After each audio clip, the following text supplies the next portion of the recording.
A very good morning to all the participants. I, CS Anamika Chaudhary, on behalf of ICSI, welcome you all to the 24th session of EEE 2.0 webinar series. Before starting the session, I wish to give you a brief about the ICSI National Awards for Excellence in Corporate Governance. ICSI has always demonstrated its commitment to good corporate governance and has played a pivotal role in bringing awareness about the same.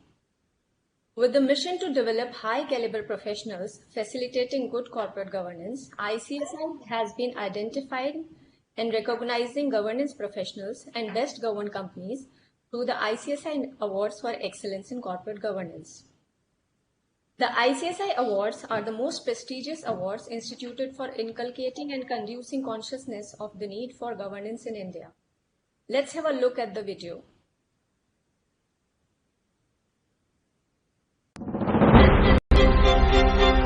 The Institute of Companies Secretaries of India invites nomination for the ICSI National Awards for Excellence in Corporate Governance 2021. The ICSI National Awards are one of the most prestigious awards in the country that recognizes and promotes the culture of good corporate governance. This year, the Institute rolls out the 21st edition of the ICSI National Awards for Excellence in Corporate Governance. 6th ICSI CSR Excellence Awards, 3rd ICSI Best Secretarial Audit Report Award and 1st ICSI Best PCS Firm Award. Applications for nominations open. Apply now. Last date of application 6th October 2021.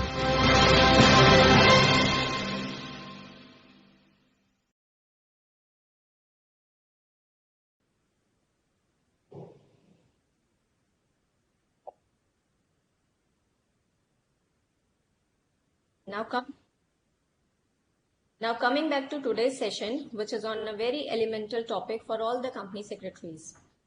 We'll be discussing about the art of convening and conducting general meetings.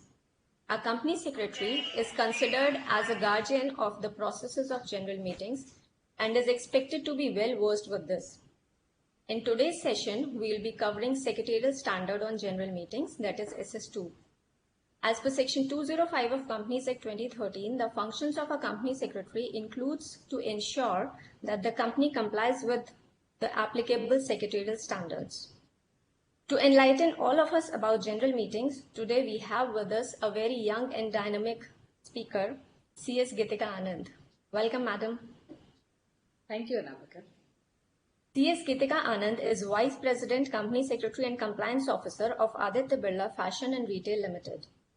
She also holds a graduate degree from Commerce and Economics, a bachelor's degree in law from Government Law College, Mumbai, and a master's degree in business law from National Law School, Bangalore. She is associated with Auditor Birla Group for over 15 years and her work experience includes corporate secretarial compliance, corporate restructurings, and M&A for the group. In recognition of her contribution, the chairman of the group honored her with Young Professional Award in the year 2011. In July 2019, she was awarded with the Exceptional Leader in Functional Excellence by the Auditor Birla Fashion and Retail Limited. She is a regular speaker on corporate governance, company law, securities law, mergers and acquisitions, takeovers, fundraising, etc. at the seminars, conferences, workshops, training programs. So I hand over the session to Ms. Anand and I request all the viewers to send their queries during the webinar. We'll try to take as many as we can, considering the time constraint. Madam, over to you. Thank you, Anamika. Thank you so much. And before actually starting the presentation, I'd also like to introduce you, my moderator, my co-panelist here, for the viewers. The viewers should be able to know that Anamika and I have been associated in the past, and she's helped us work on the secretarial standards in the year 2016 and 17. She's over 15 years of experience with ICSI, and she's currently working as the Deputy Director in the Directorate of Perspective and Futuristic Planning. Thank you, Anamika, for that introduction. I will need your help to run through the slides.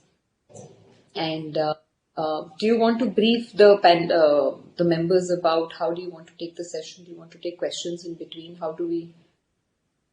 Yeah, we'll be taking the questions related to the slides at the end of the respective slides. Sure. Should we start the PPT? Yes. Okay. We'll move on to the first slide of the presentation, please, which briefly mentions as to what we have tried to cover in the presentation in the discussion. So I think to give a brief view of first, before starting the presentation, on the flow of thought for creating this session was that I think AGMs is something that we've all studied, we've been doing in our respective areas for a long time. Again, Secretarial Standard 2 has been around for so many years, a journey that all of us are aware of. Yes, there have been a lot of challenges that we as corporates face whenever there is whenever there are changes in law or otherwise the corporate environment. For example, COVID has been around the last 2 years, and the relaxations that the ministry and SEBI has brought about for listed and otherwise public companies.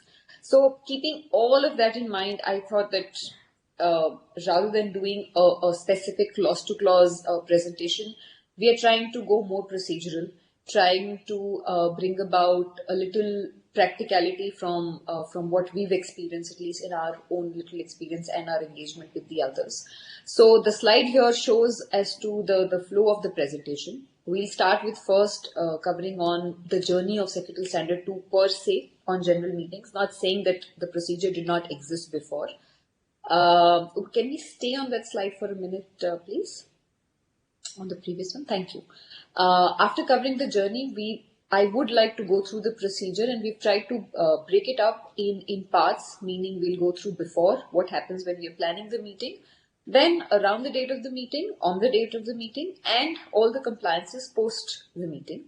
In addition to that, while all of this is applicable to all of us, the private and the public companies, we've also touched upon how listing regulations and the SEBI piece comes into picture, and the provisions under SEBI listing regulations, and actually the virtual AGMs that we've been talking about and practicing for the last 2 years. So what is the whole concept? What are the main points of differences between a physical AGM and a virtual AGM?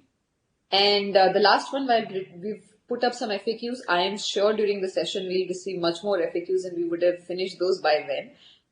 So this is essentially the flow of the presentation, and in between these, when we'll go through the procedure, you will see relevant clauses from Secretarial Standards and the Companies Act being brought up for discussion. So basis that, I would move on now to start the presentation, and I'd also briefly mention that I would like to personally, choose to skip through things that we are already aware of, we've been practicing for long, and concentrate on what we believe has, touched or from our practical experience point of view. So with that, I'll start with the journey, something that we are all aware of as to when did and how did SS2 came about. The 2013 Act gave powers to the MCA to allow ICSI to prepare a secretarial standard for conducting both board meetings and annual general meetings. SS2 was thereafter formed by the Institute's Secretarial Standards Board, a body that I was privileged to be a part of in terms of drafting this secretarial standard. And the entire thing came about with effect from July 1st, 2015. There was a massive revision, and that revision came about from October 2017. Thereon, there have been very procedural modifications to the SS2. So largely, this is the background of the law. We can move to the next slide, please. Thank you. This slide, in very short, captures what I just said. Section 118 giving power to the institute to create a SS2. Section 205, as Anamika rightly mentioned when we started, that it is the role of the company secretary to ensure that all the functions all the compliances under Secretarial Standard 2 are maintained. And Section 121, which was thereafter inserted, which requires all of us to ensure that along with a director's responsibility statement, we also include a compliance statement to the effect that we have followed all these compliances in our director's report. So these are the few sections which touch around Companies Act on Secretarial Standards. We'll move to the next slide. Yes. Again, a very basic slide which says who it is applicable to. Frankly, it's applicable to all the companies except one-person company or the company's license as under Section 8. And all of these principles automatically apply to not just AGMs but EOGMs, creditors meeting, the meetings that are conducted or at the authority of the NCLT. It is applicable to all those shareholder body meetings. And this, I think, puts away the thought on who is it applicable and who is it not applicable on. We can move to the next slide, please. Thank you. So while those were very generic slides, I think now we'll move on to what I was talking about, the whole practical part of it. And the way we've tried to curate this presentation is, at least in the head, was to see that what does a company secretary actually do in the month of March or April every year when we start planning our annual general meeting. Who are the stakeholders that we keep in mind? What are the timelines that we keep in mind? Or what are the documents that we prepare? And I personally like this slide, and this is actually how my mind works when I have to plan the presentation, because you actually are able to then plan out activities and timelines for each one of them. When we say company, what we mean by company is that we need to, when we are fixing the AGM, we need to understand from our activity timeline point of view as to when can we have an AGM. We are all aware that public companies have 6 months from the end of the financial year to close their books and do the AGM. If there are listed entities, they have a different timeline. And if they are listed entities within the top 100 bracket, there is a different timeline. So within those timelines, a company needs to, or a company secretary needs to help the management come around the whole concept of what is the right time for doing a AGM. To give you an example, if you feel that there is a capital issue going on, like a rights issue, anything that already has a record date, it's important for the company secretary to plan out the activities in such a way that major shareholders are able to participate in the general meeting and also vote. So that was essentially from the company's point of view. When we move to the board of directors, I think one of the most important things is that we need to ensure that all our board members are able to attend the AGM. More importantly, the chairman of the board and the chairman of our nomination remuneration committee, stakeholders relationship committee, and audit committee, because these are mandatory attendance. So when we are fixing an AGM, having these stakeholders is equally important and mandatory. Moving again to auditors, your attendance of an auditor is mandatory at the AGM, which if not done renders the whole thing invalid, and therefore that is also an equal stakeholder in conducting or planning for the AGM. Shareholders, of course, I think I'd like to briefly touch upon here, because this is a piece where we think that, we can fix it on any day and they'll come. And when I say any day, I think all of us are fairly aware of which are the days we cannot do it on a public holiday, on a national holiday, Sundays. What it essentially largely means is, logically, we hold it in business hours on normal days. If there are festivals around those months, which we all are aware of that it is, it's good to plan it also considering the shareholders in mind. And this I say not in the wake of whole virtual AGM, but much more on the way in when we plan our physical AGMs. Virtual AGMs are a part of COVID and they will stay. They could be a parallel construct happening, but when life goes to normalcy and we'll have our physical AGMs, to me the largest concept is to ensure that it is on a day where the shareholders are comfortable to attend, a place, a time that they are able to attend comfortably. And lastly, the investors, because all of us in our shareholding patterns have our financial institutions who equally hold a good amount of stake, and it is important to have their authorized representatives attend as well as speak at the AGMs to ensure a proper discussion and engagement. And these were the few thoughts for beginning the preparation of the meeting. We can move to the next slide, please.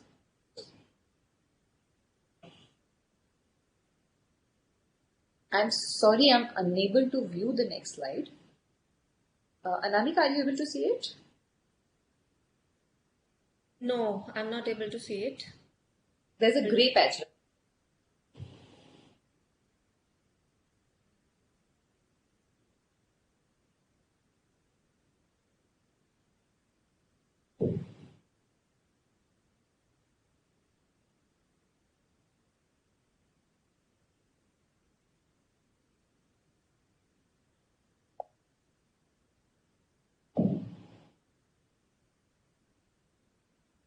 Yes, it's visible now. We can go to slide 7. Yes. In fact, yeah, directly we can move to the eighth one also. Yes, thank you so much. So with that thought, with those thoughts around planning of the meeting and fixing the date of the meeting, we've tried to capture a brief timeline as to what is the procedure that runs in our head when we're planning the AGM. Obviously, we start with the first one being the board meeting, and usually this is the practice that the board meeting in which we approve our annual results, we also place along with it the director's report, the AGM notice, and also fix a date of the AGM in that board meeting.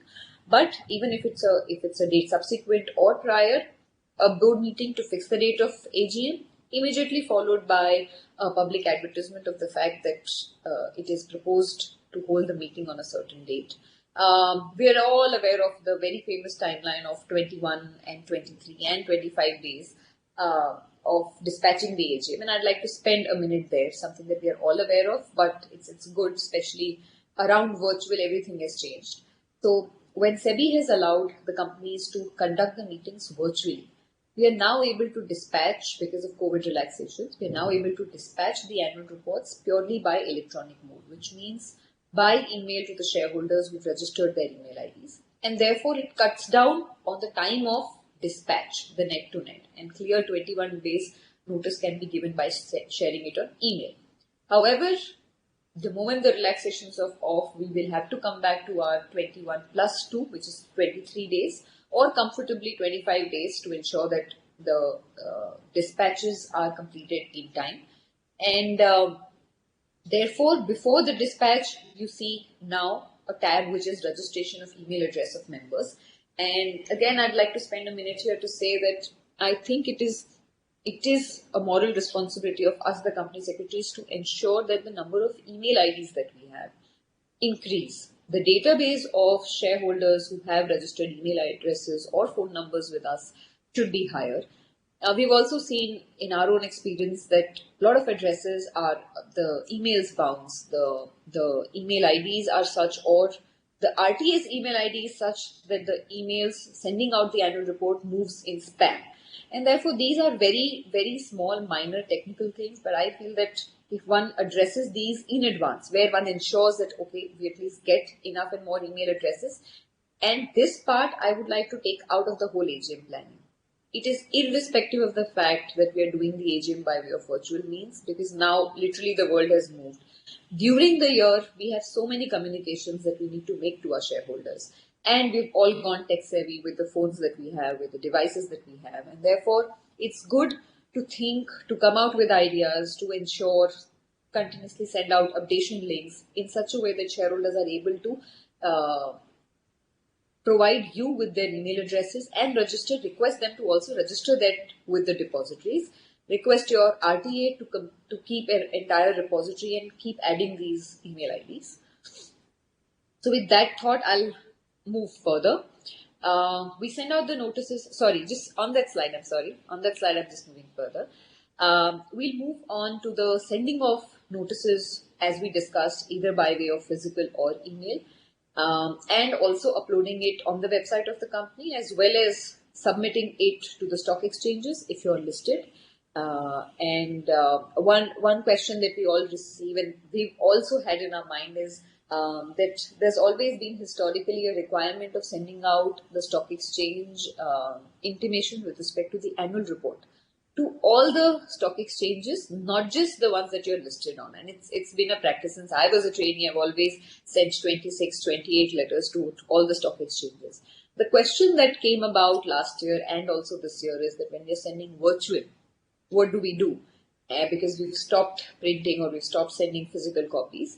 And a good governance practice continues to be that all these stock exchanges have their email IDs. They can always be mailed on those email IDs, or irrespective, if one chooses to print few copies as a good governance measure, it's good to send out to those. However, statutorily, LODR speaks about the stock exchanges list that you're listed on. And so therefore, the filing through XBRL is to be made to those stock exchanges.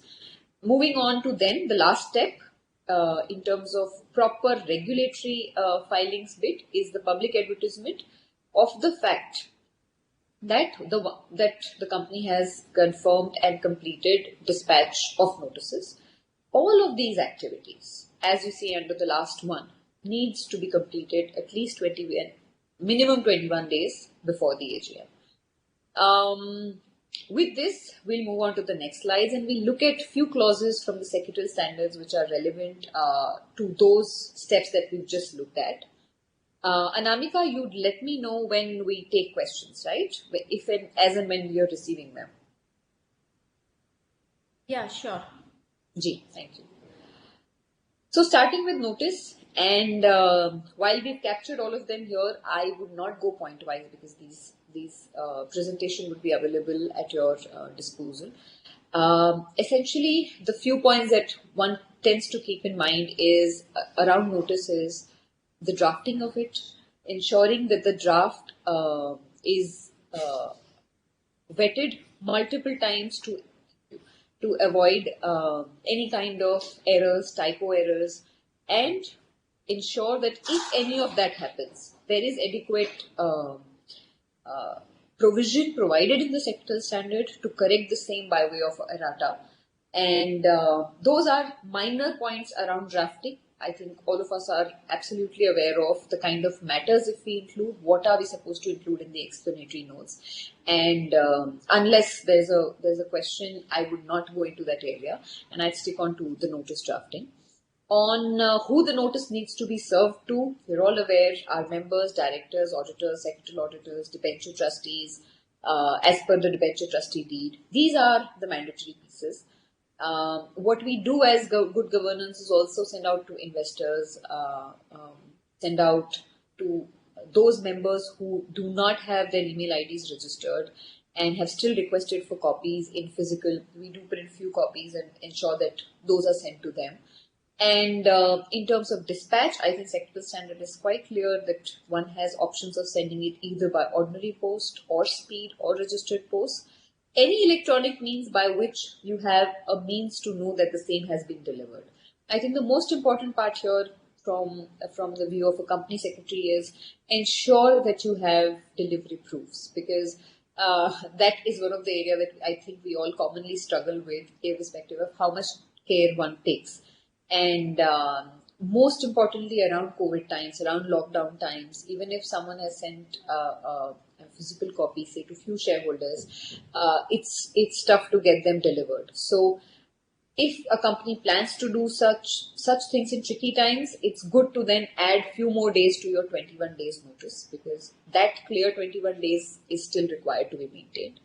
On the contents of the meeting, quite logical as to what it needs to cover, the day, date, time, full address. Important, something that we all know is that it needs to be covered, the meeting needs to be held in any place within India. One of the questions that keeps coming is, like a board meeting, if a board meeting is done by way of virtual means, the venue of the board meeting becomes the place from where the chairman is attending. What happens in the case of general meetings? I think there's a lot of clarity that the registered office of the company, say for example my company, we have our registered office in Bombay and we've done our meeting in Bombay. You have to still do it within the same state. Your registered office becomes your the venue of the meeting. Further on, we will see in few slides when we talk about virtual AGMs that if one does meetings by way of OAVC, other audio-visual means, what are the additional things that one needs to mention in the notice? They'll come in subsequent slides. But these are generally keeping in mind that irrespective of COVID or not, or virtual or not, these are the basic things those things that needs to be covered. We'll move to the next slide, which is slide 2 on notice. Yeah. Now this slide essentially covers as to what do we keep for inspection? What do we mention in the explanatory statement? A very brief of it. That, for example, if I'm taking a matter with respect to amendment of MOA, or if I'm taking a matter with respect to sale or disposal of a certain asset, whereby I link up in the explanatory statement any other underlying document, for example, a MOA, or for example, a business transfer agreement that one is talking about, a draft of which then needs to be placed for the stakeholders. The concept, the logic, again, something that we're all aware of, is that for a shareholder to be able to take a decision whether to vote for or against needs the relevant information and documents to be put in front of them. That is the basic logic, and that's how your inspection documents, your underlying documents should flow. In addition to that, we will cover in the subsequent slides on virtual AGM as to how do we cover this aspect of inspection in the virtual AGMs. While we know in physical AGMs, we do all prepare our files and we keep it for inspection for shareholders to come and view. And so that bit is around the documentation and inspection. Coming to the second bullet is that if there is a shorter notice consent meeting, then along with the shorter notice, all the documents that one would need for those shareholders to provide their consent needs to be sent along with such consent requests. So the first one, while it dealt with the normal AGM, being done on time, everything being sent on time. The second one was on shorter notice. We move to the third one where there are cases, there are events where the meeting can get postponed or can get cancelled. In those cases, if it is beyond the control of the board or the management that all of this is happening, the board can decide to reconvene the meeting on a different date with a shorter notice, which is a 3-day intimation, provided you've given the 21-day intimation completely, to then reconvene the meeting on a different date. So that's around a meeting if getting postponed or cancelled to the aspect of notice. We can move to the next slide, please. Yes. I'll continue, Anamika. Yeah. Yeah, okay. So now this slide is just trying to capture what we just spoke about, is public notice versus actually the notice calling through the meeting and the virtual aspect of it. So as we discussed in our first chart of procedure, immediately after the board decides the date of the AGM, the same needs to be intimated to the shareholders by way of a public advertisement. If you're a listed company, you will additionally do it to the stock exchanges. The red dot that you see in between is calling out that public advertisement saying that the AGM has been fixed, and we also request the members to, kindly send us your email ID. And this I'm telling you as an activity could be about 45 days before or 60 days before, so that you have enough time in hand. The shareholders have enough time in hand to give you their registered email IDs, to give you alternate mechanisms of reaching them to you. And what happens between that and the day that you send the notice of the AGM, which we discussed is 21 days or a shorter notice if in case of change. Now, between that, you see that we must give them, as I said, enough time for them to provide their email IDs so that even the listed entities or entities which are required to have e-voting facility are able to ensure that good amount of shareholders are able to participate both at the meeting as well as in the voting. So largely in terms of a planning, the range that I'm trying to give is for a company secretary, if you're planning, say, a meeting in August, start working around April, May to get your shareholders activated in terms of participating in the AGM. We can move to the next slide.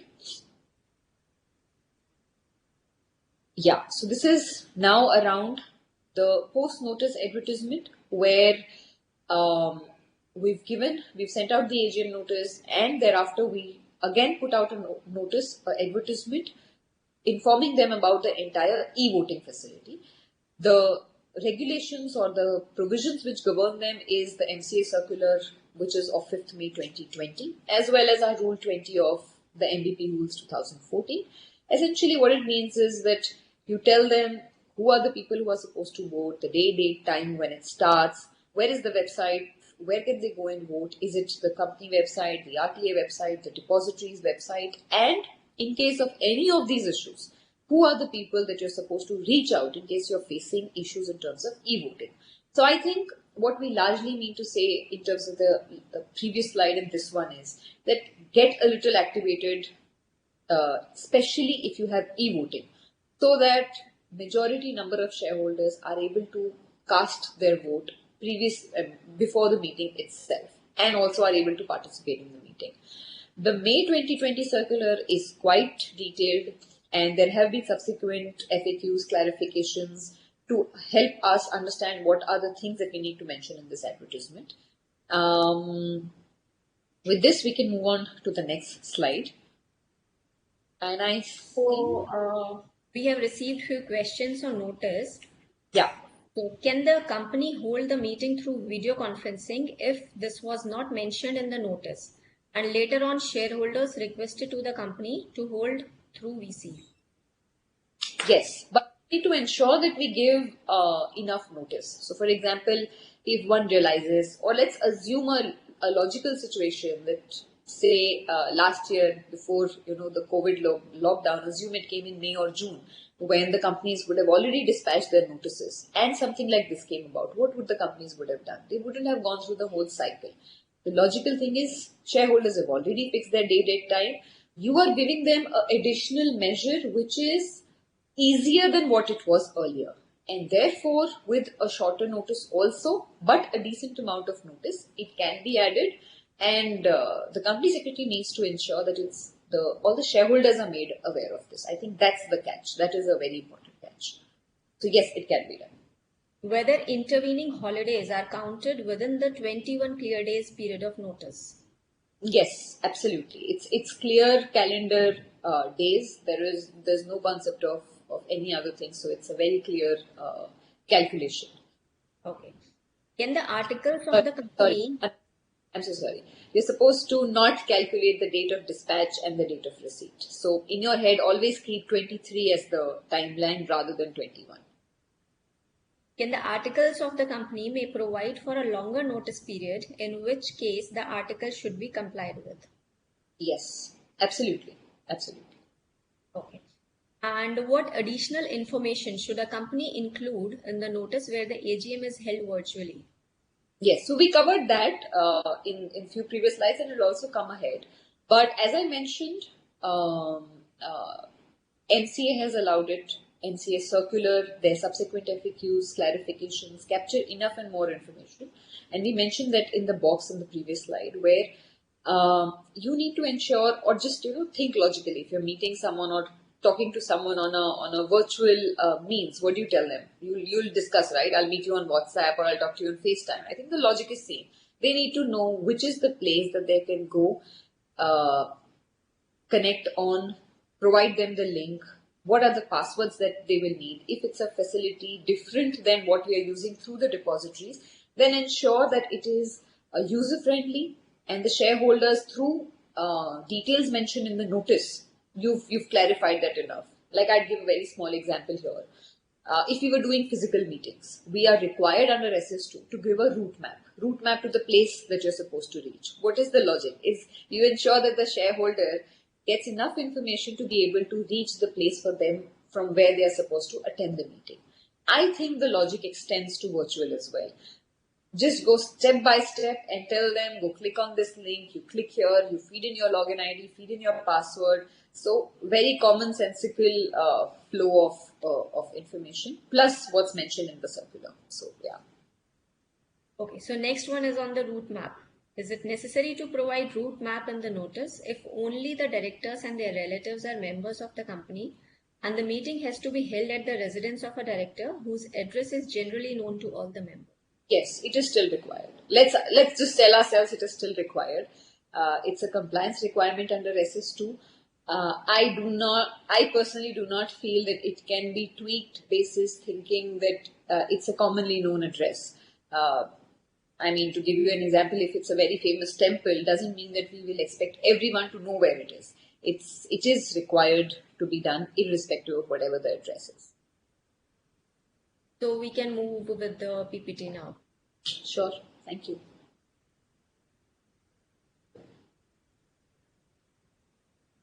Yes.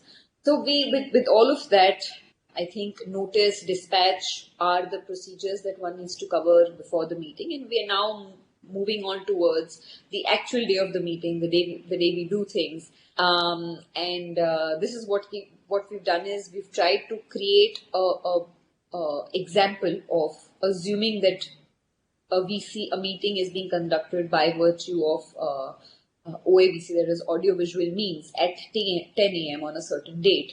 Then what happens? What are the things that we're actually supposed to do? And with using that as an example, I want to bifurcate on the procedures that each company secretary should be able to manage. Is first, like, as I said, I am going to extend all my logics around physical AGM to virtual AGM. Is the day of the meeting, for example, if you're starting at 10 a.m., you will ensure that your representative, the RTA's representative, those who are supposed to take attendance, are at the venue at least 45 minutes prior. And this is a very practical step.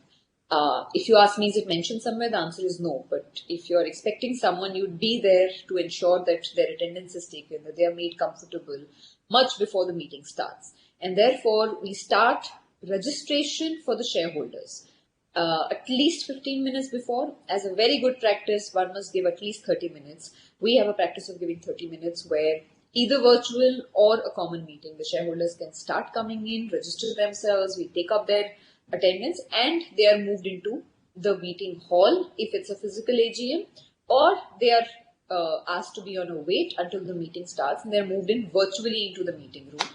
And after that, the meeting starts, and obviously, once the meeting starts, the entire procedure of the meeting follows. For example, a chairman is appointed if there is not a designated chairperson of the board. And if there's already a designated chairperson, then the company secretary or the chairperson starts the proceedings of the meeting, and everything goes on as per the schedule already mentioned. The dialog box below gives details of how will the shareholders log in, and something that we already captured ahead. That if you're in a virtual meeting, it's important to share these links in advance. It's good to refer one of the notices of good listed entities, where few of them have also given. I can speak about us. ABFRL did give a virtual roadmap as well, a virtual route map to reaching out to the AGM, virtual AGM room. We'll move on to the next slide. This was about the entry in the meeting. Thank you. As I said, the flow at the meeting as to what does one discuss. First one was appointment of chairperson, and there are requirements around it as to which company, how many members, what are the requirements around appointment of chairman.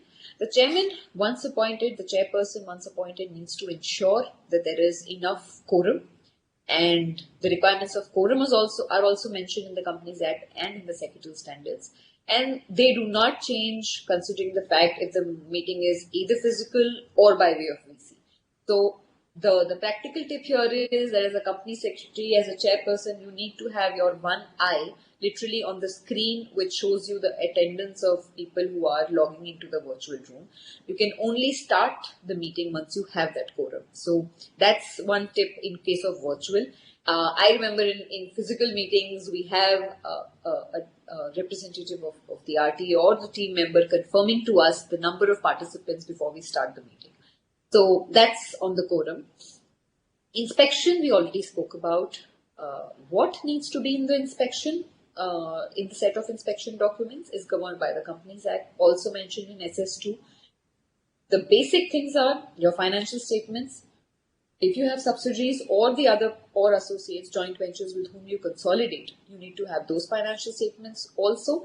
And also, I would not like to say that these are mandatory in the sense because they are required. Logic is that you are doing an annual general meeting to get your annual results approved. So anything that is mentioned in your annual account, in your annual report, needs to be there for them to have a detailed look for. In many cases, companies also release abridged balance sheets, and therefore all these become much more logical.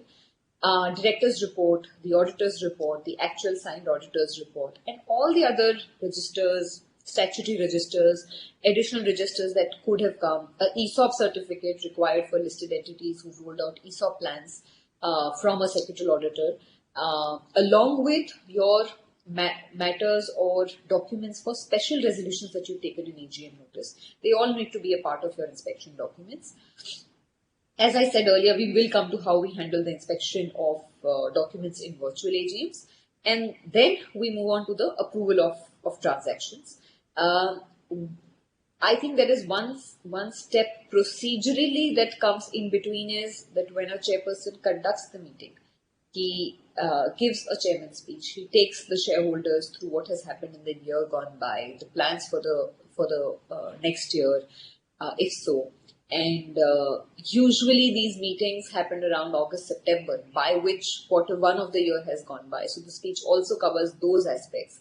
Essentially, I think the chairman should address the shareholders, and that being one chance for the shareholders to be made aware of what has happened or what are the affairs of the company in the last year. And therefore, chairman's speech is also a very important part of the discussion at the AGM. And we can move on to the next slide, please.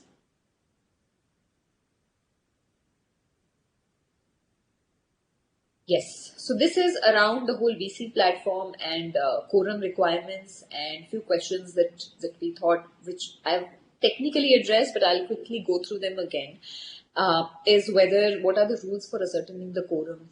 Then how many minutes the quorum should be there? Should it be only at the start? Should it be throughout? And this is something that, since I've already received in other forums, I've put it here, is that the quorum, SS2 clearly mentioned that the quorum has to be valid and present throughout the meeting.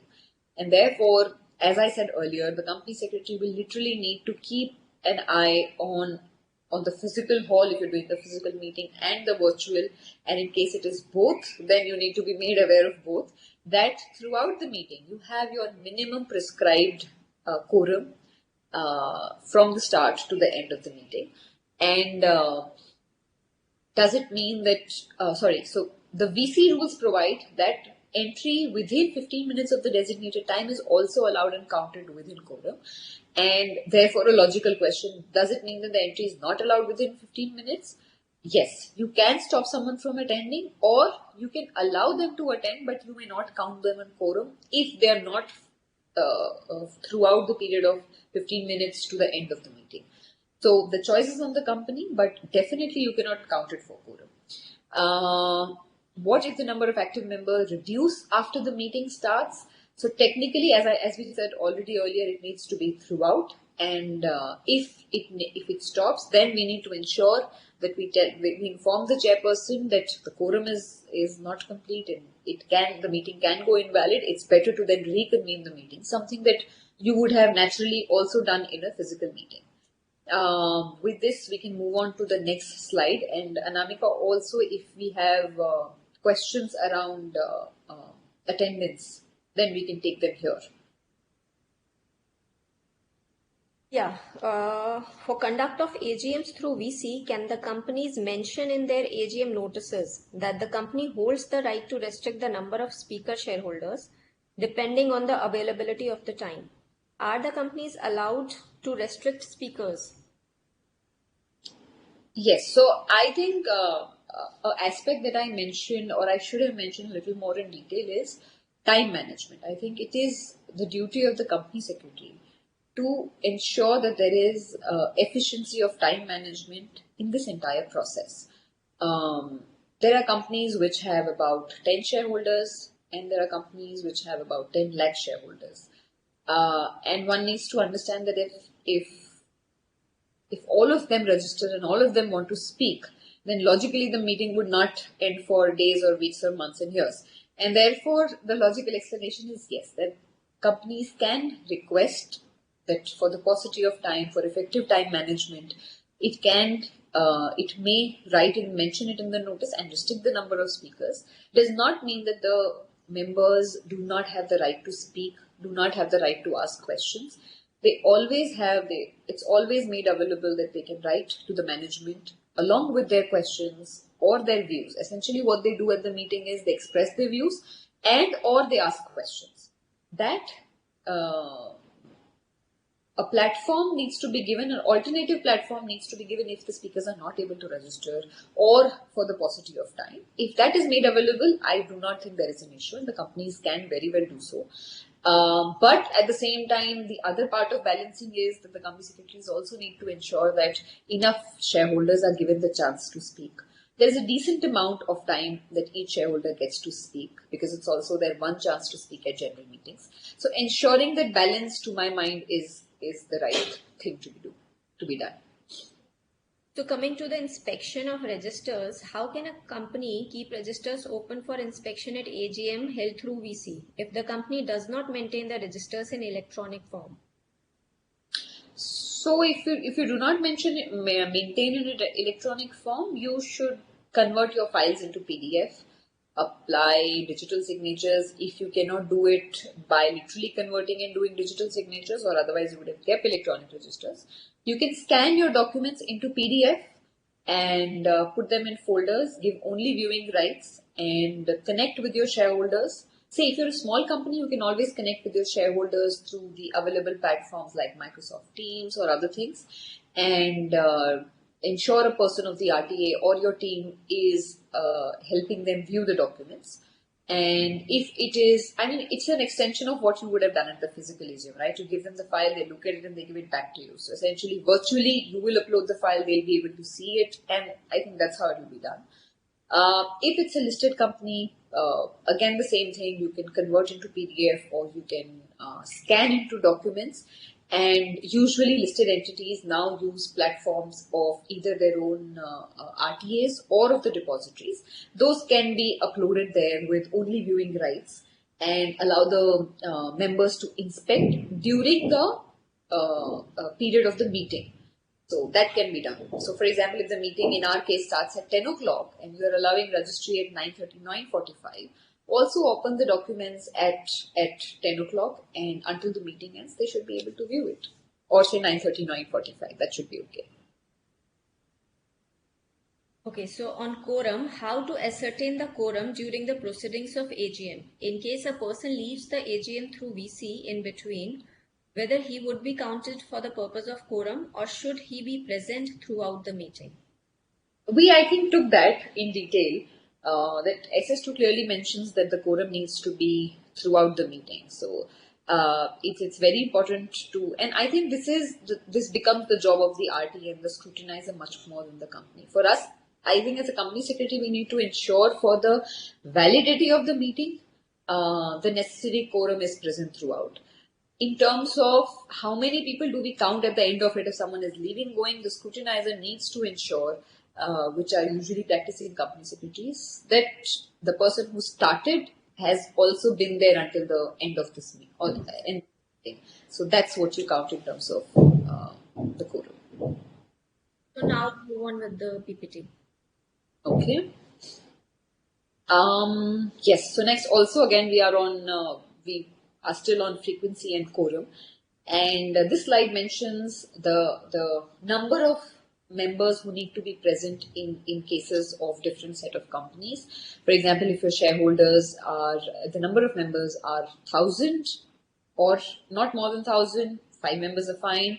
Between 1,000 and 5,000, 15, and above 5,000 is 30 members present. And private company, we know 2 members.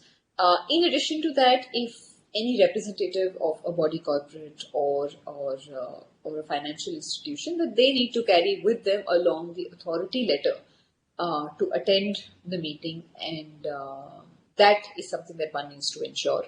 The last point mentions something which is again commonly known to us, is that for listed entities or the entities on whom e-voting is applicable, even if the shareholders have voted through e-voting, they do have the right to attend the general meeting and they will still be counted for the purpose of quorum. But the reverse does not hold true. So for example, if I am a shareholder and I have voted in the remote e-voting process and I am not attending the meeting, just because I have not voted, I will not be counted. I need to do both to be counted. I need to at least attend the meeting to be counted for quorum. We move on to the next slide. Yes, again a point I think that we already addressed when I was talking about the whole on the stakeholders chart, is that it is important for all the directors to attend. And if any director is unable to attend, the chairperson will have to mention the reason for the leave of absence. Having said all of this, it's mandatory, and with the sake of repetition, it's mandatory for the chairperson of the board, the audit committee, the NRC, and the stakeholders relationship committee to attend the meeting. Along with the secretarial auditor and the statutory auditor.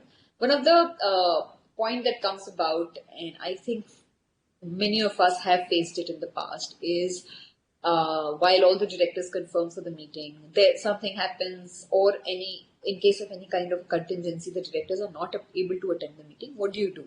So as I said, if they are not in the category of those who are supposed to mandatorily attend, then the chairman can mention the reason and provide leave of absence. However, if they belong to the category of NRC, SRC, Audit Committee Chairperson, I think one of the practical things that companies end up doing is they request the Audit Committee Chairperson, then assume if it's an Audit Committee Chairperson, to then authorize, send out properly through a formal email, inform the company secretary that because of this contingency, I'll not be able to attend. However, to answer the questions of the shareholders, if any, with respect to the audit committee or the functioning or on the results, he can request any other audit committee member who's been active throughout the year in the committee to address those questions. And then board on that request can then inform the members during the proceedings of the meeting that while Mr. So-and-so could not attend, he has nominated Ms. So-and-so to address the members with respect to questions in audit committee. So I think this can be a good practice to also record the fact and ensure that there is adequate compliance. This, however, cannot be done if he is already a part of the meeting, logically so. Yes, so that's on the presence of directors and auditors at the meeting. We can move on to the next slide, please.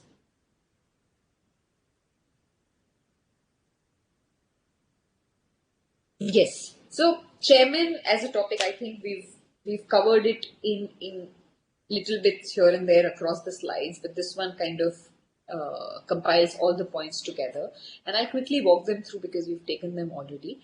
Is the fact that if there is a chairman of the board, then automatically the chairman attends, chairs and conducts the meeting.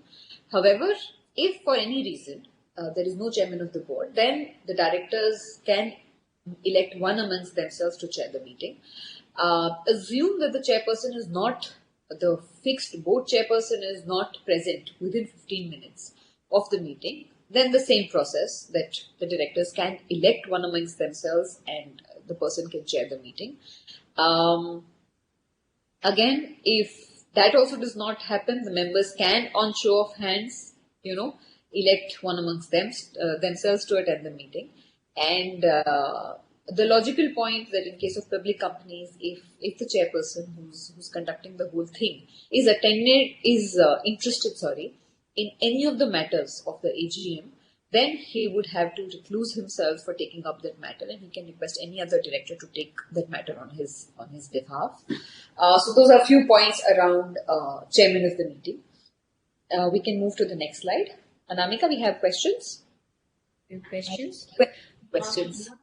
What are the consequences if during the AGM held through VC, the chairman gets disconnected due to poor network connectivity and unable to join again? How can the company proceed with the AGM for remaining items? Yeah, so I think logically the same thing, that if one disconnects for a temporary period and is able to connect back, it's okay. I mean, the procedure will get halted for a bit, and that can be mentioned in the minutes. But assume if the connectivity is not still going through, then I think the company secretary can request the directors to elect one amongst themselves and take it forward, but ensure all of this is properly minuted and captured in the minutes. If a board not properly constituted in accordance with law convenes a meeting, what will be the status of such meeting? If the board is invalid, even the meeting will become invalid. Can the members at a general meeting pass a resolution which can invalidate any prior act of the board? No.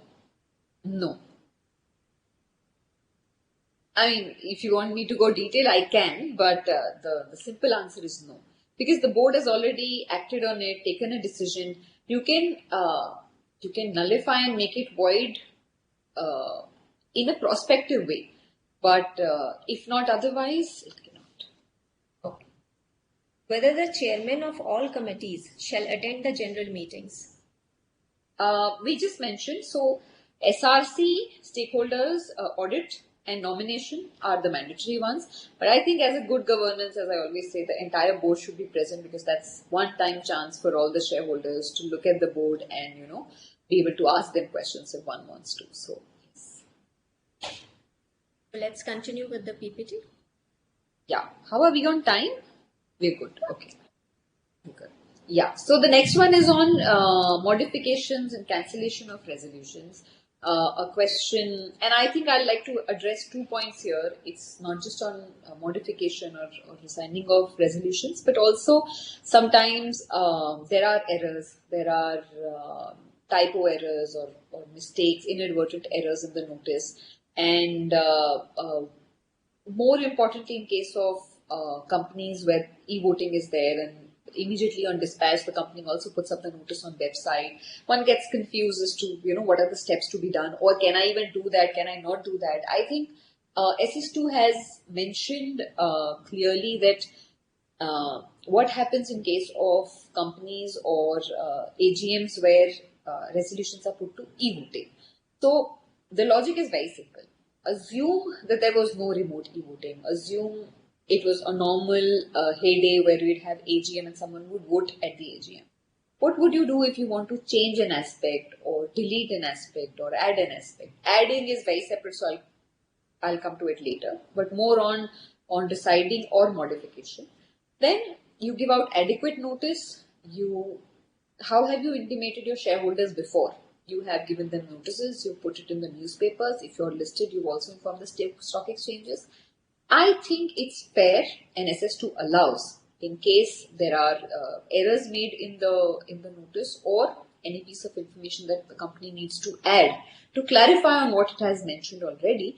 The company may do so, but before the e-voting begins, much before the e-voting begins, so that the shareholders have enough time and knowledge of such modification and are able to take a fair decision in terms of voting thereon. So there is a provision which allows you modification. However, once the e-voting begins, then the rule of the thumb is nothing can be done. Nothing means nothing can be done. So largely that's around resigning and modification.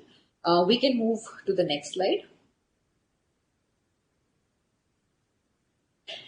Yes. So coming to reading of reports and distribution of gifts.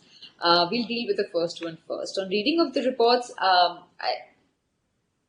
mean, long time, a lot of years before, there was an entire concept of reading out the auditor's report and all of this. But slowly, we are all aware that those regulations change, the requirements change, and it's come to a practice that the chairman needs to inform or read out a qualification, or they need to read out a report only if there is a qualification or an adverse effect or any kind of a material comment that an auditor has made. And when I mention an auditor means a statutory as well as a secretarial auditor. In their reports, if they mention any of this, then the chairman needs to ensure that they bring out this to the attention of the shareholders in the proceedings and they read out the report. If not, then the whole thing can be considered as read if the notice has been served on time. Moving on to distribution of gifts, I don't think there is any, I'm assuming there is no question here, no dispute here. While I know practically it becomes challenging for sometimes the company secretaries to handle the stakeholders, but the law clearly prohibits giving any kind of gifts or gift coupons, etc. to the members in connection of the meeting. A question that we always see, and in fact we considered at length even when we were drafting the SS2, and therefore it was addressed in the guidance note to SS2 also very clearly, is what do we mean by gift? What do we mean by gift in connection to the meeting? It essentially means that I should not, and I cannot give a gift or give you anything which motivates you to, in lieu of you coming and attending the meeting. If I am doing something for all the shareholders equally, for example, companies do have practices where, along with the dispatch notice, or along with the dispatch of the annual report, they send out e-coupons, they send out discount coupons, or basis the industry that they are into, they will decide to, share some part of it with the shareholders. As long as you're doing something common with all the shareholders, irrespective of the fact whether it's linked to the meeting or not, it's absolutely fine. What's prohibited, what's not allowed is one, enticing the shareholders, or one, giving them motivation to either come and attend or vote in a certain way at the meeting. So that is clearly prohibited, and SS2 is quite clear there. So I think that is on distribution of gifts. We can move to the next slide. Yes, a very important aspect, and something which even I as a company secretary, each year I'd like to refresh, go through, also considering the fact that there are so many changes that happen. It's good to be very sure here on the entire voting pattern. And when I say that, I do not mean just the generic laws, but applying all of this on your own shareholding pattern, because not only the law changes, the way a company's shareholding pattern is, it also changes. To give you an example, COVID has seen few entities, including us, issuing partly paid up shares. Now, voting is different for a fully paid and a partly paid, meaning thereby how much vote do they carry. So, for example, if I had called in only half of my rights issue value, then a PPS, a partly paid share, only carries half of the vote, logically, because they've only paid half the amount. And therefore, for each 2 votes, I have to combine and make one vote and then consolidate the report. So I believe one aspect of voting is proposing, seconding, getting it, ensuring it at the AGM, and the other part of voting is calculating the voting. So it's very good, very important for a CS to plan all of this in advance and anticipate the questions it may face or the issues it may face, and clearly mention it in the notices that you send or the shareholder communication that you send, so that the shareholders are timely made aware. For example, if our partly paid share, if we wouldn't have made very clear, amply clear in our communications, they wouldn't have known that how are they supposed to vote and how much voting does their share count. So one is on the entire clarity of concept, and coming to the basics of voting, I think quite clear, proposing and seconding. We've all seen a concept of doing that at AGMs where a shareholder's request to propose and second, because the resolutions were put to vote at that point in time, and therefore it was important for someone to start it. Apply that logic to companies where remote voting has already been done. And SS2 also clarifies it clearly that if the resolutions have already put on voting through remote e-voting process, then those companies are not required to do proposing and seconding. They may choose to do it as per their own practice, but as per law, they are not required. Those companies who do not have remote e-voting are still required to do proposing and seconding. Also, the whole question around poll, the whole question around authorized representative, proxies voting, I think all of these have now got thin lines thanks to the whole virtual piece coming in. The logic is, for example, let's take proxy. We'll go one by one. Let's take proxy. So a proxy, earlier, if, for example, I am not in town and I want someone to attend the meeting on my behalf and also vote. So I would, for example, request Anamika to be my proxy and attend and vote as well. Now look at re-voting, remote e-voting and virtual. Frankly, I can today vote from anywhere. I can attend from anywhere. So the whole concept around proxy goes off. Just as the same way that the whole concept around proposing and seconding goes off. The same way an authorized representative can still attend the meeting, get a resolution, send it in advance, attend the meeting.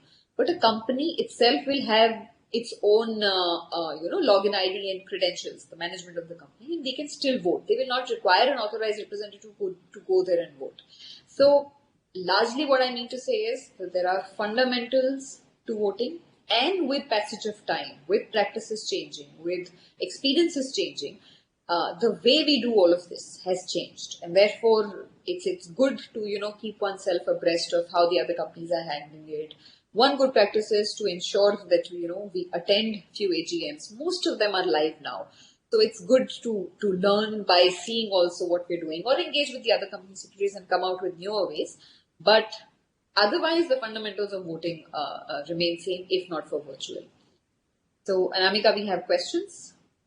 Yes, proposing and seconding is mandatory for the meetings held through video conferencing? No, we just addressed that. No. Okay. Is that all? Yeah. Wow. Okay. We can then move on to the next slide. Yes, so this is on the entire voting process. While voting for those entities which are not doing remote e-voting is fairly simple. It happens at the AGM, or for example, if you're doing a virtual meeting, then the company secretaries can look at ways or means of getting it. For example, if you're doing the meeting through Microsoft Teams, you can use the add-ons there to ensure that the voting is done. Or if the number of members is less, for example, 10 members, you could take the voting at the meeting itself.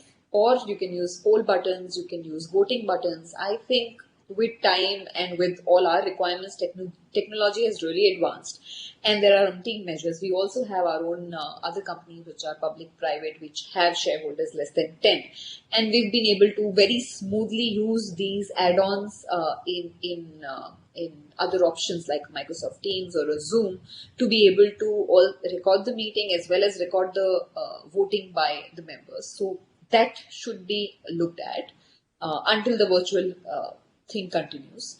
And in physical meeting, we are aware of the voting process, that the shareholders, when they walk in, they register themselves, they do the voting.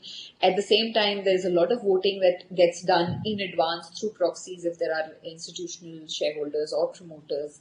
And we've also seen that in the last 5 years about or so, that there is a concept of voting at the venue through electronic means also. For example, NSDL, CDSL came about with tabs which the shareholders and their representatives carry it, and the shareholders are able to punch in there and vote there itself at the AGM. And all of that then gets combined and gets to the scrutinizer, and a report is prepared. Coming to the whole part of remote e-voting, which is a different game in itself, is something that we've tried to put on the slide chart here for you. Is that in case of virtual meetings or virtual through meetings through other video conferencing audiovisual means, is if you look at the chart, is the remote e-voting needs to start at least 5 days before the meeting, and it goes on for a period of 3 days. And if you're a shareholder and you've already voted in the remote e-voting process, then you can attend the general meeting, but you cannot vote again. Assume you have not been able to vote through a remote e-voting process and you have attended the meeting. Then the company also gives, and again on its own, the company gives a chance to the shareholders after the end of the meeting, after the ending the business of the meeting, to be able to vote 15 minutes, 30 minutes, and the links are same. So if you're attending the meeting, then it's very easy for you to root, e-vote and come back. In this case, the scrutinizer has to then prepare its combined report of remote e-voting and e-voting at the AGM, combine it, and then prepare the scrutinizer's report. So that, to my mind, captures the process around all kinds of voting. We can move to the next slide. Yeah. So again, a chart that I'd like to leave rather than discuss, because it largely captures the facts around which are the companies who are not required to provide e-voting facility, bifurcating them, telling the process of the fact that they're supposed to do public advertisement, in which two newspapers, and how will then the shareholders vote in such AGMs. So I'll leave this chart. I think we've fairly discussed it in the previous one. We can move to the next, please. Yes. Anamika, any questions here? Yeah, we can take few questions. Yeah. How the voting will be done at the meeting where the company has provided e-voting facility to its members? Sorry, can you repeat that for me? Sorry. How the voting will be done at the meeting where the company has provided e-voting facility to its members? Yeah, so we just discussed that. That assume you've already given e-voting. Once the business of the meeting ends and the chairman's business of the meeting is done, we usually attend it through, we usually allow the shareholders to attend through an RTA-based portal or NSTL or CDSL. And it's very easy for them to right there and then, do the voting. And a 15 or a 30 minutes window is provided, and industry practice is about 30 minutes. They can do the voting and be done with it. It's about voting done at the meeting. Yeah. So whether poll, show of hand, or what will be used there? Okay. No. So poll, show of hands in virtual meetings, while as I said, if you're a company with less than 10 shareholders, the whole remote e-voting concept won't come to you. Assume there is no remote e-voting. You're still a small company doing by way of virtual means. You can get show of hands, one can see, one can calculate. If you are a large company with a lot of shareholders, RTA has a mechanism of putting poll buttons where you can vote for and against, and all of that report at the end of the voting goes to the scrutinizer and they make the process. Is there any possibility of voting for members not having email IDs? So, I think I'll tweak that question to, if you have not had an email ID and you've not even received the annual report on this on your email ID, can you attend the meeting and can you vote at the meeting? Let's make it larger. You got to know it from stock exchange, or you've been going to the website and you get to know, oh, there's a meeting. What do you do? So it's important for the shareholders to know that their email IDs need to be registered with the depositories, much more than being registered with the company, because for them to be able to get through the RTA or the depository route, there is a registration process, and they can generate their ID, follow that registration process, and get into the meeting as well as then vote during the meeting. Company providing e-voting facility is required to provide this facility to those members whose voting rights are frozen by virtue of transfer to their shares to IEPF. So what's frozen is frozen. One can't vote. And this applies not just to these shares, but also like companies which have ESOP trusts, they cannot vote. There are a lot of such, locked in or frozen kind of shares. Assume by mistake, even if they vote, I think the planning again comes here from the company secretary, as I was saying in the previous one, that the company secretary needs to ensure that there is a complete discussion with the scrutinizer and walking them through your shareholding pattern to clearly know that if these people are voting, one vote counts. Assume you have partly paid. If these people are counting, so many votes. These people cannot vote. So even if they vote, you cannot count them. So, that entire planning is a larger part of the thing. And yes, to answer your question, those are frozen, cannot vote. In whose custody the register and all other papers relating to voting by electronic means shall be kept? Scrutinizer. Scrutinizer is, I think, the start and the end for the whole process. And the process around the whole scrutinizer being able to know also after the, e-voting, how much has been done, remote e-voting, that also has changed, and I think for the good. So, net, it's your scrutinizer. Okay. So let's move on with the PPT. Yeah. Are we on time? Okay. So, with that, we've covered fairly majority part in terms of before the meeting planning, during the meeting, and now moving on to after the meeting. The first matter that you see here applies more importantly to the listed entities. I'll stop there and say, for example, if you're an unlisted public company, what happens in your case? In your case, you will close the meeting, you will prepare your proceedings, your minutes, and finalize them, get it signed from chairman, file the required resolutions with NCA, and close your process and do your other annual filings with respect to results. If you are a listed entity, there is a little more complexity in life. There are certain timelines, which is within 24 hours, one needs to ensure that a summary of proceedings along with the voting results are submitted with the stock exchanges. And a small point here is that it is good, and I think it is important to inform the shareholders of where they will be able to find the results, because in remote e-voting process or in even if you're voting at the AGM, you would not know what the results are, whether they've passed or not, because gone are the days where it's proposed second and we know it's passed. But your percentage, how many people have voted, and applying all those things take time. So you have 24 hours to close your results. So it's very good practice to include in the proceedings or your chairman's speech and inform the shareholders in advance the places where they'll be able to see the results, because obviously you're not going to email to all of them. So be it the stock exchange's website or your RTA company's website, it's good to make them aware.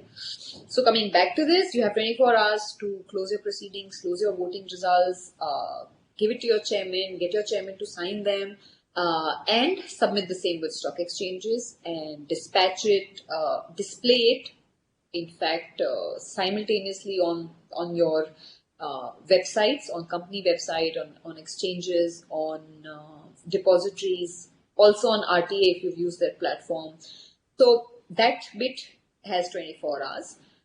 Again, your April 8, 2020 circular requires that the listed entities have to upload the transcript of the AGM on their own websites. That should be done in the course of the next 2 days.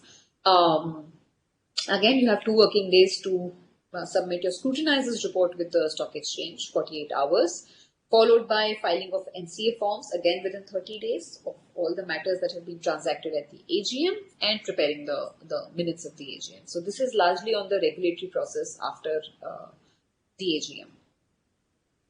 Yeah, we can move to the next slide. Yes, few questions or few points on minutes. Again, extracts from SS2 and guidance note. I'll quickly take them through because they are, to my mind, they are very regular, very routine, that one needs to ensure that there is a timestamp if it's an electronic form, physical form, signed, minuted, put in the minutes book. There has to be a consistent, uniform way of maintaining these minutes and ensure that the whole process is authorized by the board. Again, the similar requirement when it comes to board meeting is that if the minutes are in loose leaf form, then periodically, at least once in every 3 years, we need to get them binded. A locking device, security keeping, and the fact that the minutes book needs to be kept at the registered office of the company. So quickly, those were the usual points around minutes. We can move to the next slide. Now, these are on the content, what comes in the minutes. And I think we've briefly touched upon them when we were looking at discussing our preparation about AGM or preparation about proceedings and speech. And I'll very quickly walk them through is chairman election, statutory registers, auditor's report, inspection of documents largely, whether the quorum is present, whether the chairman of the required committees are present. Please excuse the spelling error there, I'm sorry. Followed by presence of secretarial auditor, statutory auditor. A summary, a very brief summary of the remarks that the chairman will make to the shareholders. We spoke about reading of qualifications or adverse comments, if any, on the auditor's report, statutory or secretarial. If there are any clarifications that one needs to mention on the agenda items, that, and if we said that if the chairperson is interested in any of the matters, that he needs to vacate the chair for that matter to another director and can come back, mentioning that as well. The halt procedure, assume Anamika asked a question around if, for example, the chairman disconnects for a bit and someone else comes, or for example, he only rejoins. So I think it's important to minute all of this while your meeting does get recorded. If it's virtual, if it's not physical, it's not virtual, it's good to have even the halt procedures mentioned very clearly, and of course the time of commencement and conclusion of the meeting in the minutes. So yes, that's quickly on the contents. We can move to the next slide. Yes, so this is more for listed public companies, where we said that we clarified that an entire report on the AGM needs to be prepared. And when we say the report, it means a summary of really what happened, because your scrutinizer's report, you have 48 hours to do that. But immediately, it's for those, I think it's largely for those shareholders or investors who've not been able to participate, to know what actually happened in the meeting. So usually what one does is prepare a summary that, how many people attended in person or through authorized representative, when did it start, what was the usual flow of the meeting, and when did it end, and when will the results be out and will be informed. So it's, to my mind, it's largely connecting the dots. You've informed that the AGM will take place, you've informed that there'll be remote e-voting, you finish the AGM, you inform that the meeting has happened, all of this happened, and a connecting dot as to when you will give the scrutinizer's report, so that the investors, the stakeholders, have end-to-end communication on this. And the same also needs to be filed within 30 days to the ROC. Yes, Anamika, I see you when I see questions. Yeah, right. Which companies are required to upload the transcripts on website, and for how long? What if the company does not have a website? So, I'll take the last one first. Is if the company does not have a website, then it should at least be available. I mean, I can't assume this situation for listed entities, because all of this comes for listed entities. So there is no possibility that it may not have. For public companies, in case they do not have a website, then they must ensure that they are at least putting it up on the NSDL, CDSL, and the RTA, or wherever the shareholders can get an access to. And otherwise, it's mandatory for listed entities, and listed entities can choose to keep it throughout, because it's again a choice. But I feel if you're keeping the AGM notices or the results throughout, there is nothing wrong in keeping the transcripts also throughout, or for a period of 1 to 3 years. They can choose. Okay. So let's move on with PPT now. Yeah. Yes. Quickly, a gist of provisions for listed entities under the listing regulations. We'll move to the slide. So I will quickly walk you through the 2 slides that will come up now. This is actually a bulk of all the relevant provisions put together. First one being the chairperson of the audit committee required to be a part of the AGMs. The next one being the same thing for NRC chairperson. The third one being for the SRC chairperson. The next one being a prior intimation in case where you are planning to do any kind of fundraising and you are planning to have shareholders approval. Then 2 days of advance notice where any of such thing is required to be happened. In case of material events, as we said, it comes under the material event, which is regulation 30, but it covers what we spoke earlier, is a summary of proceedings, the proceedings for the AGM to be immediately informed within 24 hours. The annual report that you are aware of, that simultaneously that we dispatch to the shareholders, it should also be submitted with the stock exchanges, and the requirement is 21 days, minimum 21 days before the AGM. Documents and information to the shareholders, as we just captured, 21 days. We can move to the next slide. Yes, this is a very important one, and this also reminds me of an important stakeholder that I forgot to capture in the previous slide, which is of proxy advisors. first I'll capture the point and then come to the point that I missed out on, is this is a recent requirement where if one is including a matter with respect to appointment or reappointment, and we are not talking about confirmation, the usual within the 5 years if we are confirming the statutory auditor. There are multiple practices on this whole statutory auditor piece, but the law requires us to appoint an auditor for a term of 5 years or less or more, but for a term, and reappoint them after that term. When we are taking up a matter with respect to such appointment or reappointment, what do we need to mention in the explanatory statement is what is put in Regulation 36(5), which is the proposed fees that we want to give. Also, what is the reason for recommending such fees? Logical point, I think, that companies or CSs and CFOs need to know is that a logical question is, if we are giving them a X amount, what were we giving to their predecessor, and matters like those, and the basis of recommendation. So 36(5) talks about the matters which need to be included in the explanatory statement to the AGM notice when a matter with respect to auditor is being considered. Now coming to the point that I missed in terms of proxy advices and why it got reminded is because this year we've seen a few flags that they have raised on few notices which have forgotten to capture this point, and we'll also deal a little with them on them as a stakeholder in the course of the presentation. I'll come back to the next point, which is for the top 100 companies, as we discussed in the beginning, they need to have their AGM before the close of the August month every year. They get 5 months instead of 6 months for everyone else. And the voting results we discussed needs to be submitted within 2 working days. And updation of website. Obviously, if you have subsidiaries, as we discussed, we have subsidiaries, you're consolidating results. While you may dispatch the abridged reports or you may dispatch consolidated results, you are required to ensure that each subsidiary accounts are uploaded on your website 21 days prior to the meeting, which means subsequently to the dispatch of your own annual report. We can move to the next slide, please.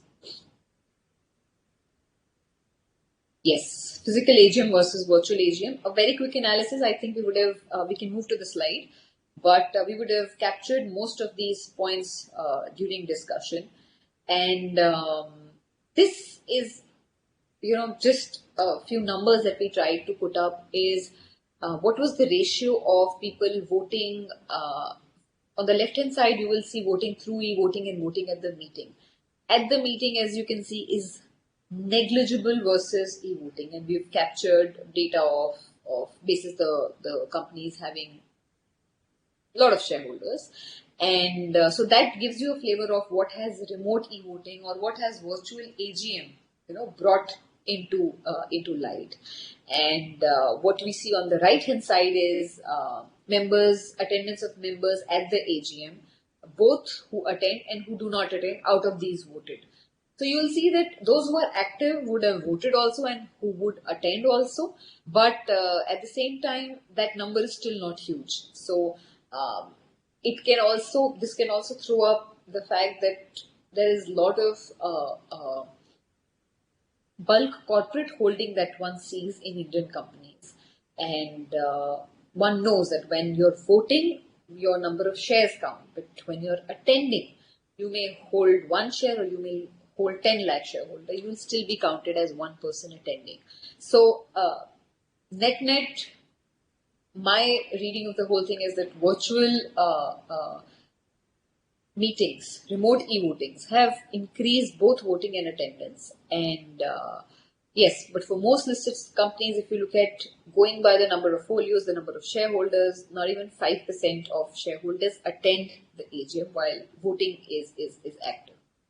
So that's just a flavor, and we've left the link of the resource. We'll move on to the next slide.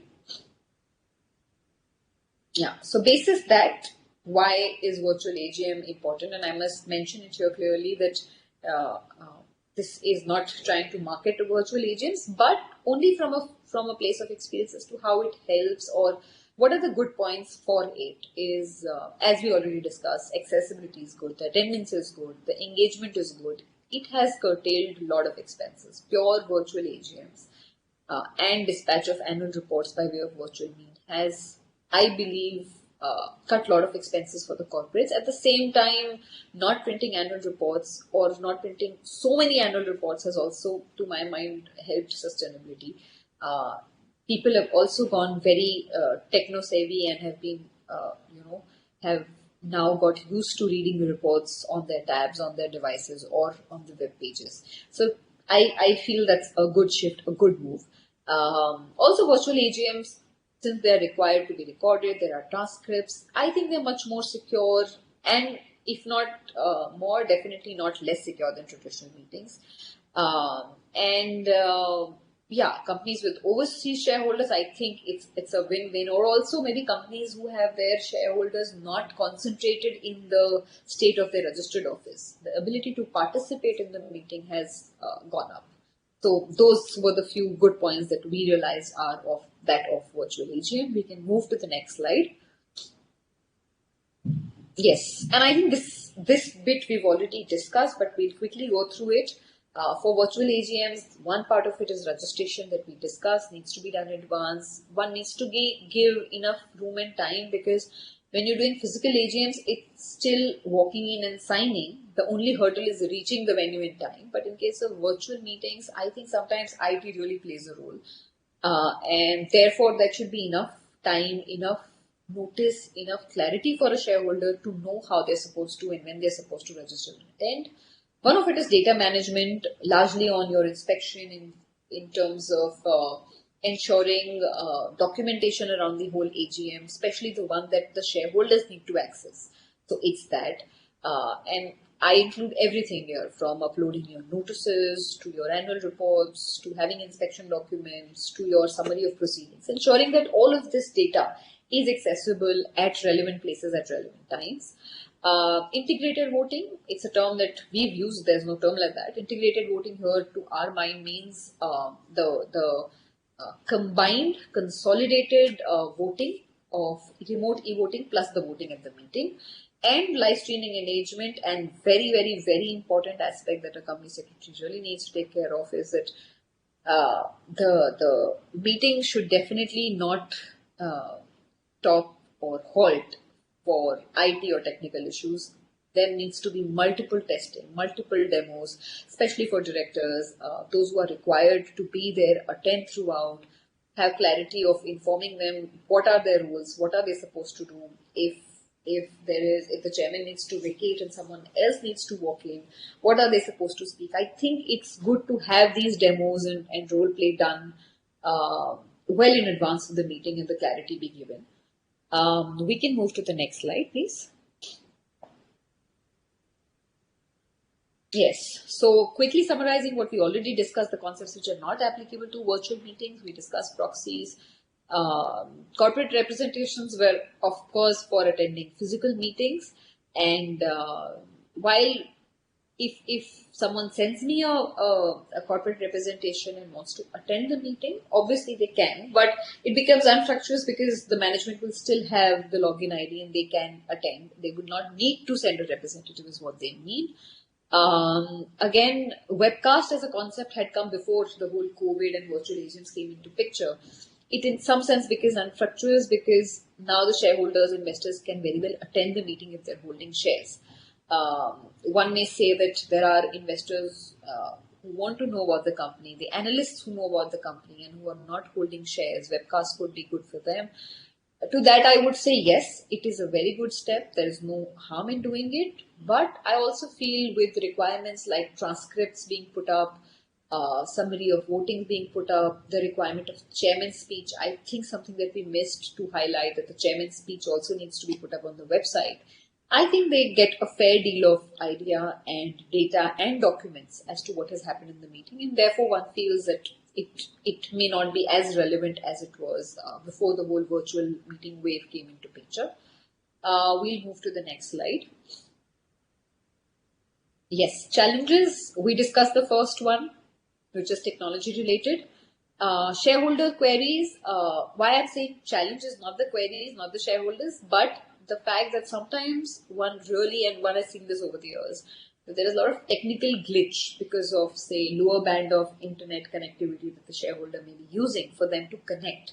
And therefore, this brings a very important point to my mind to highlight is that it's always good to engage with the shareholders who specifically registered themselves as speakers, to engage with them, to give them a detailed guideline as to attend, not a harm to actually do a demo with them and do it. Most of the speaker shareholders are quite comfortable, but the new ones who are company based do face a lot of issues.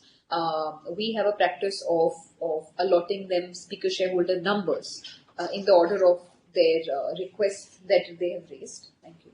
In the order of the request that they have raised, and therefore, in that email itself, we tell them what is the broadband that they should have, or what are they supposed to do, what is the order in which they will be called out. So it's good to engage with the shareholders to avoid these kind of minor issues at the AGM. Also clearly mentioning the time that you will allot to them so that they are in advance prepared to ask their questions or make their speech concise and to the point or related to the business of the meeting, if they are aware of the time that you will allot to them, rather than just having a meeting which is not very efficient. Yes, registration of shareholders. I think again RTA needs to play a very important role along with the company representatives to ensure that even in the virtual meeting, the shareholders are able to log in, register themselves on time. Otherwise, quorum issues become too tricky to handle when your meeting has started. So I guess more the pre-work, better the planning, better the conduct of the meeting. Yes, we can move to the next slide.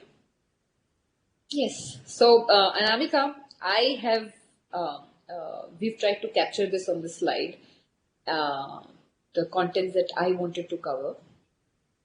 We have questions left, I guess. Yes, we have. Can the companies hold the general meeting in hybrid mode, that is physical as well as video conferencing? Yes, that can be done. And I think it will happen in the time to come. Is it mandatory to hold the general meetings through VC also during the business hours of the company only? Yes, I think one common rule that everyone should think is that basic common laws with respect to the meeting have not changed. Only the mode of conduct of the meeting has changed. So keep everything else in mind. It's business hours, your state, not on a public holiday. All those things continue to remain the same. Whether court-convened meetings can be conducted through VC? Yes. As we said on the slide number 1, it's applicable to all. And if MCA has allowed it for AGMs, it has also allowed it for court-convened meetings for mergers, etc. What will be the venue of the meeting if the meeting is held through video conferencing? We address that. It will be the registered office, provided it's in the same city and state. What is meant by two-way teleconferencing?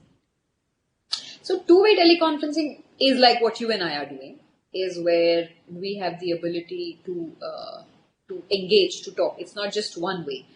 So something like that. So if you do AGMs where the shareholder speakers are required to send in their questions and the chairman, addresses it at the meeting, it's one thing. It's a one-way conferencing. But if you have a mechanism where they are able to engage, that's like a two-way video conferencing. And that's what is required. Section 1071 rules out show of hands in case of electronic voting. How does the above opinion match with the law? I'm sorry, I'm not able to get the gist of that question. Can you repeat that once again? I'll try. Section 107 rules out show of hands in case of electronic voting. How does the above opinion match with the law? So again, as I told you, that what do we mean by show of hands? It's the easiest way, and again I'm going by logic. It's the easiest way to see how many people are on one side versus the other. Suppose the show of hands, if I had to apply show of hands, I would have, had to put a tab button and see how many people would have put a yes A very bad example that's coming to my head is Kaun Banega Crorepati. You do your fast and you see the poll results immediately, So show of hands therefore gets ruled out because it's not logical to do it in a... Okay. Assuming a large shareholder voted against a resolution on an electronic vote, his strength will be counted only one on show of hands. Is it not doing justice to the concept of voting? It's how it is, irrespective, it is how it is. Yes, right. Can a physical meeting be recorded? Can the shareholder object the video recording of the meeting? So, I don't think so. Can it be recorded? The answer is yes, but we need to have a very strong logic, and I feel all these things should, as a matter of fact, be approved by the board. We should have a logic of why we are doing it. But can it be done? The answer is yes. I feel so, and I don't think the shareholder should have any objection. But because a public company to that extent is public, and therefore you're attending a public meeting, right? And what you say is in some sense already public. So the larger question could be that where will you use that recording? Are you going to put it up, not put it up? But I don't think the shareholder can have any objection in terms of recording the meeting. Can an eligible shareholder demand poll for appointment of chairman in virtual AGM? If yes, how the poll will be conducted? So, there are matters with respect to poll. What do you put for poll? You put for poll those matters which you think, are disputable, are not in the agenda of the meeting, are not required to be done. So, it's again logical. Would you ask something which anyways needs to be done? Or if you want to have a chairman and you want to request for a poll, then the whole concept of polling will come, and that can also be handled in virtual meeting. There is no doubt about it. But for me, it's much more about this matter being put for poll. So, yeah. Is roll call required to be conducted for virtual AGM also? No, roll calls we don't do for normal meetings also. Are preference shareholders entitled to receive notices of general meeting? Absolutely. Preference shareholders are also your members. In fact, your debenture holders, all of them are required to be sent out the annual report. Can they attend the meeting? Can they vote at the meeting? They do not hold that equity. If they are carrying voting rights, then it's a different question altogether. For virtual meetings, companies are exempted to print their annual report. In this regard, what could be the stand of a company if a shareholder asks for a physical copy of the same? Can a company deny to provide the physical copy? No, I don't think so that they can deny. I don't think companies can deny. I think what is being attempted by SEBI or NCE is the fact that in lockdown, the printing presses were not working, and therefore the whole concept of printing did not happen. To my mind, what the company should do is still direct them, if they do not have an email ID, if they have not got it, direct them to the website or to the link where they have put it up. If they still demand a copy, then the companies can print a copy here and there, a single copy here and there, and send it out to them. But I don't think that a company can deny. Can a company send an addendum notice? Is there any minimum time for sending addendum notice? So there's a reverse minimum time, which I would say is before your remote e-voting begins. You can do an addendum, and addendum should not materially alter the whole concept. But if it supports the resolution, or if it gives much more clarification to the resolution, or a erranda for that matter, or a mistake or typo mistake, all those things can be done, but everything can only be done before remote e-voting, nothing after that. For calling meeting on shorter notice, whether we should send the consent letter with notice or we should take consent first and then send the notice? Frankly, I feel the better practice would be to send it along with the notice, so that a member knows what are they consenting for, what is the matter that one wants to do in the notice. Assume if I were to call you, or I have to call a director for a shorter consent meeting, I would tell them what am I planning to do. It gives them a better sense to whether say a yes or no. So I believe a better practice is to take a consent. However, if it's a sensitive matter, I think it should be dealt accordingly and be mentioned that we plan to do a shorter consent for a matter which is sensitive and will be given to you. So that can also be done. Okay, so the last question is, what is the difference between adjournment, postponement and cancellation of AGM? So adjournment, as I told you, the concept around adjournment and postponement could be similar. The reasons could be similar. When you say you adjourn a meeting, means a meeting is already started, or the proceedings have not been completed, the closing hours the business hours have closed, or there is any other matter. For example, the chairman is not present or something like that. You take that meeting forward on a different day is adjournment. It's you adjourn the proceedings. When you say you postpone the meeting, the entire meeting gets postponed. When you say cancelling the meeting, the entire meeting gets cancelled. So those are, the first cut bifurcations. In terms of provisions or, what happens when when all of this has to be done, let's take the case that we took. For example, the chairman gets disconnected, or in a physical AGM, there is the matter still that needs to be discussed on the next day. Then you adjourn the proceedings and you say we'll continue on a certain day.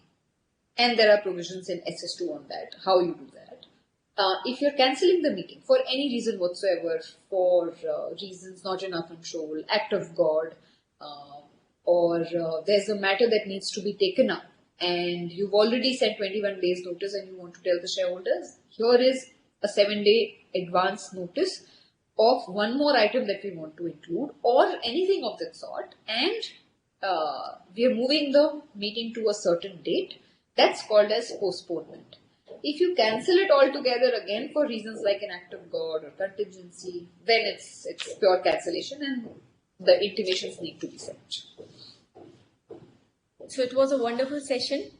And before we formally close the session, I would like to mention once again that the nominations for ICSI National Awards for Excellence in Corporate Governance are open till 6th of October 2021.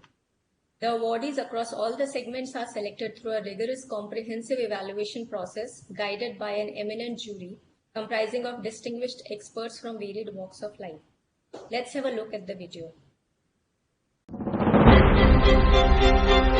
The Institute of Companies Secretaries of India invites nomination for the ICSI National Awards for Excellence in Corporate Governance 2021.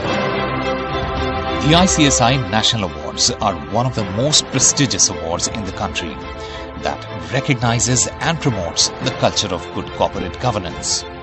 This year, the Institute rolls out the 21st edition of the ICSI National Awards for Excellence in Corporate Governance. 6th ICSI CSR Excellence Awards, 3rd ICSI Best Secretarial Audit Report Award and 1st ICSI Best PCS Firm Award. Applications for nominations open. Apply now. Last date of application 6th October 2021.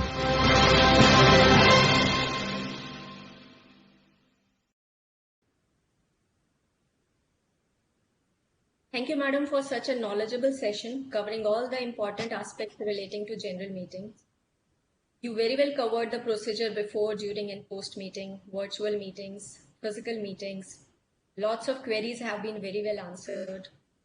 As a token of gratitude, we would like to present a Shaheed Ki Beti certificate, which is an initiative by ICSI for providing financial support to the girl child of the martyrs. Thank you. Thank you so much. Thank you, ma'am. It was a wonderful session. Thank you once again. I'd like to thank all of you for giving me this opportunity, for being able to share the little that one could. And I'd also like to thank Mr. Lakshman from my team and Akshita, who have on a very short notice helped me put up this presentation. These are their efforts. And thank you for being a wonderful co-panelist. Thank you so much. Thank you, ma'am. Thank you.